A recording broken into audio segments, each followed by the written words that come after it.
Carbon, silicon तथा germanium के ऊर्जा वर्जित अंतराल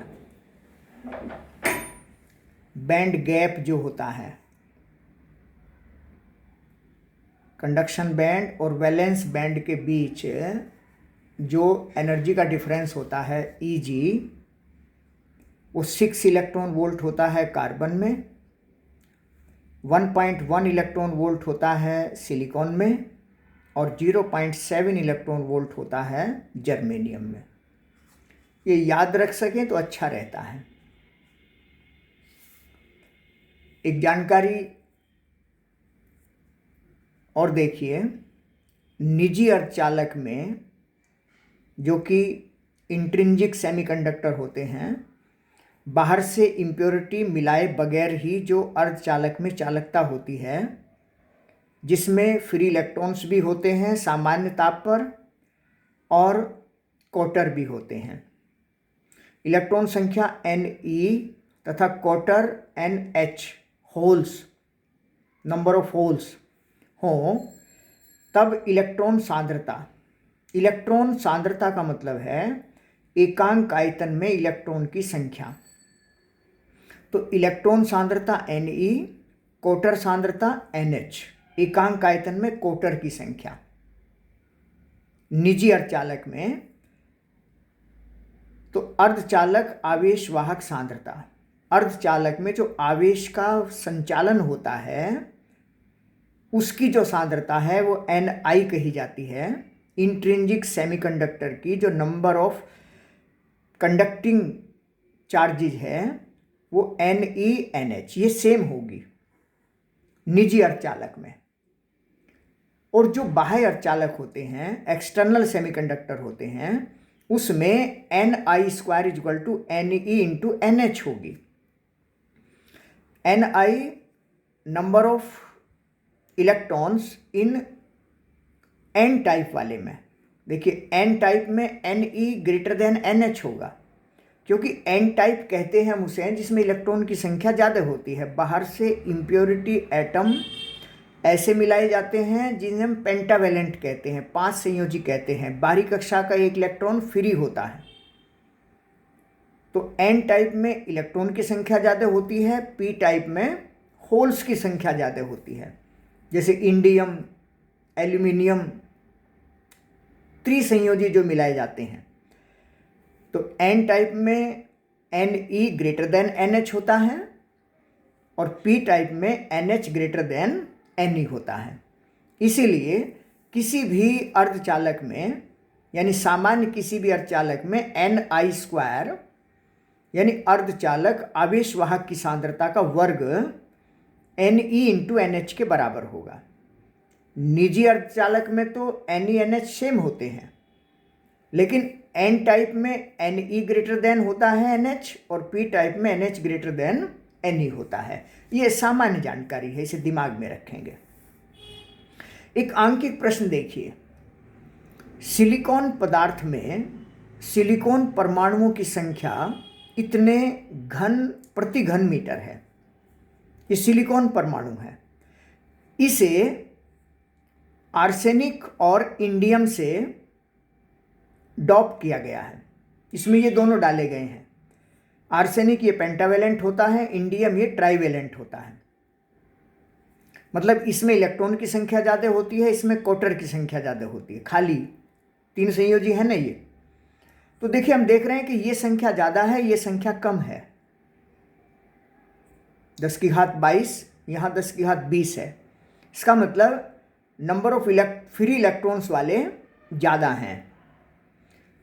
तो इसमें क्या करेंगे कि इलेक्ट्रॉन की संख्या जो है वो इलेक्ट्रॉन डेंसिटी कहिए, एकांक आयतन में ये सब लिए जाते हैं। 5 × 10⁻22 माइनस 5 × 10⁻20 ये आ गया 495 × 10⁻20 प्रति घन मीटर। ये इलेक्ट्रॉन की संख्या ज़्यादा हो गई। ये दिया हुआ था ना कि आर्सेनिक भी मिलाया गया और इंडियम भी मिलाया गया। तो इलेक्ट्रॉन ज़्यादा फ्री इलेक्ट्रॉन हुए, क्वार्टर कम हुए, तो इलेक्ट्रॉन ज़्यादा हो गए। और जैसे कि अर्धचालक आवेश सांद्रता Ni² जो कि N E into N H होती है। एन एच का मान यहाँ से निकालेंगे तो एन इधर चला जाएगा, एन आई इसको दिया हुआ है। एन आई मतलब आवेश वाहक जो सांद्रता होती है, अर्धचालक में आवेश वाहक की जो सांद्रता होती है वो ये दिया हुआ है। तो एन आई स्क्वायर अपॉन एन ई, और ये एन एच का मान आ गया। एन आई का मान ये है, एन एच का मान ये है। एन आई का मान बहुत ज़्यादा है, पावर 20, एन एच का मान बहुत कम है, पावर 33। स्पष्ट है कि N E greater than N H. इसका मतलब है कि जो टोटल पदार्थ होगा वो एन टाइप सेमीकंडक्टर होगा। अच्छी तरीके से ये आंकिक प्रश्न देख लें। एक आंकिक प्रश्न देखेंगे कि कोई PN junction photodiode 2.8 electron volt band अंतराल वाले अर्धचालक से निर्मित है। फोटोडायोड एक बनाया गया है जिसमें जो जंक्शन है उसमें एनर्जी गैप 2.8 इलेक्ट्रॉन वोल्ट है। इसका मतलब होगा कि उसके कंडक्ट होने के लिए 2.8 इलेक्ट्रॉन वोल्ट से ज़्यादा एनर्जी का ही बाहर से कुछ दिया जाएगा, तभी वो एक्टिवेट होगा, उससे कम पर एक्टिवेट नहीं होगा। क्या यह 6000 नैनोमीटर की तरंगदैर्घ्य का संसूचन कर सकता है? तो पहले हमें निकालना पड़ेगा कि ये जो 6000 नैनोमीटर की वेवलेंथ है इसके इक्विवेलेंट एनर्जी कितनी है। 6000 नैनोमीटर मतलब नैनो यानी कि 10 की घात -9 ये हो गया,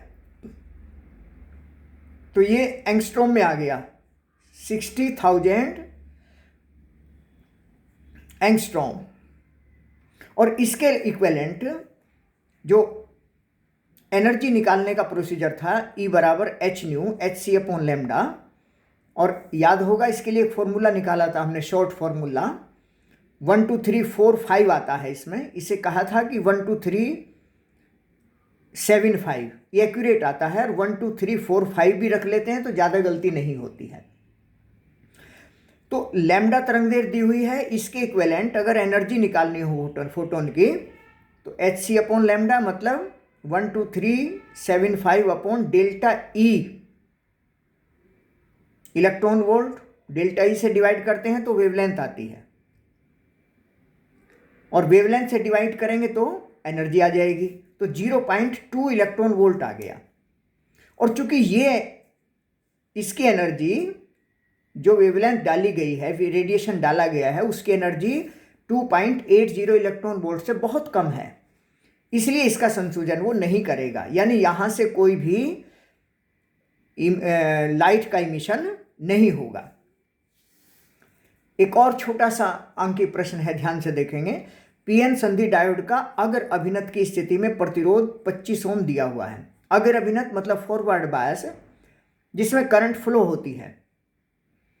पी टाइप को पॉजिटिव से एन टाइप को नेगेटिव से जोड़ा जाता है तो परिपथ में धारा बहती है और इसका रेजिस्टेंस कम होता है। जो रिवर्स बायस है उसमें रेजिस्टेंस बहुत ज़्यादा होता है, नेग्लिजिबल करंट बहती है रिवर्स बायस में। अगर अभिनत विभव में इतने वोल्ट का परिवर्तन कर पर डायोड धारा में कितना परिवर्तन होगा। ये मिली वोल्ट इतना वोल्टेज परिवर्तित किया गया है। अगर हम ग्राफ की बात करें तो V और I इस तरह का ग्राफ होता है, delta V upon delta I।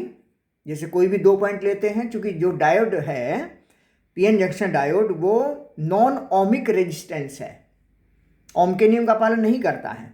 शुरुआत में ग्राफ इस तरह से यहाँ लगभग स्ट्रेट होता है, यहाँ सीधा होता है, तो यहाँ लगभग ओम के नियम का कुछ पालन होता है। तो ऐसे में जो डायोड का रेजिस्टेंस होता है वो डायनेमिक रेजिस्टेंस कहलाता है, गतिक प्रतिरोध कहलाता है, और R बराबर delta V upon delta I ऐसे निकाला जाता है। तो वैल्यू रखेंगे तो डेल्टा I का मान ये आ गया। प्रश्न बिल्कुल सीधा है, बस आपको जानकारी होनी चाहिए कि पीएन संधि डायोड जब फॉरवर्ड बायस में अगर अभिनत में होता है तो उसमें जो प्रतिरोध है वो गतिक प्रतिरोध कहलाता है, और R का मान delta V upon delta I इस तरीके से निकाला जाता है। तो तो इन सामान्य से प्रश्नों को बहुत अच्छी तरीके से तैयार कर लेंगे। इस तरह के और भी प्रश्न आपको अपनी किताब में मिलेंगे, उन्हें भी अच्छी तरीके से तैयार कर लें।